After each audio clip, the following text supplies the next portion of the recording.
2nd Maccabees Chapter 13. In the 149th year, it was told Judas that Antiochus Eupator was coming with a great power into Judea, and with him Lysias his protector, and ruler of his affairs, having either of them a Grecian power of footmen, 110,000, and horsemen 5,300, and elephants 22, and 300 chariots armed with hooks. Menelaus also joined himself with them, and with great dissimulation encouraged Antiochus, not for the safeguard of the country, but because he thought to have been made governor.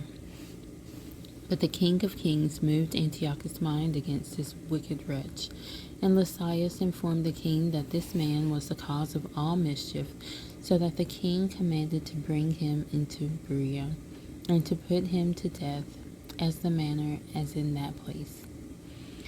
Now there was in that place a tower of 50 cubits high, full of ashes, and it had a round instrument which on every side hanged down into the ashes. And whosoever was condemned of sacrilege, or had committed any other grievous crime, there did all men thrust him into death. Such a death it happened that wicked men to die, not having so much as a burial in the earth, and that most justly. For inasmuch as he had committed many sins about the altar, whose fire and ashes were holy, he received his death in ashes. Now the king came with a barbarous and haughty mind to do far worse to the Jews than had been done in his father's time.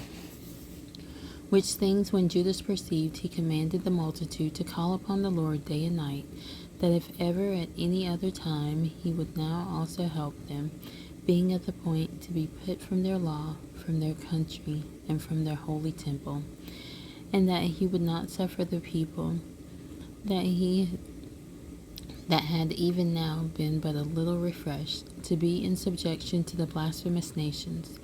So when they had all done this together, and besought the merciful Lord with weeping and fasting, and lying flat upon the ground 3 days long, Judas, having exhorted them, commanded they should be in a readiness. And Judas, being apart with the elders, determined, before the king's host should enter into Judea and get the city, to go forth to try the matter in fight by the help of the Lord. So when he had committed all to the Creator of the world, and exhorted his soldiers to fight manfully, even unto death, for the laws, the temple, the city, the country, and the commonwealth, he camped by Modin.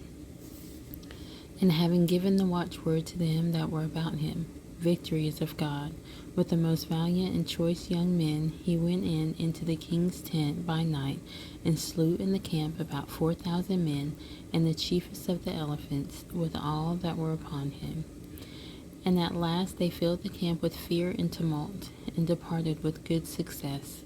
This was done in the break of the day, because the protection of the Lord did help him. Now when the king had taken a taste of the manliness of the Jews, he went about to take the holds by policy, and marched toward Bethsura, which was a stronghold of the Jews.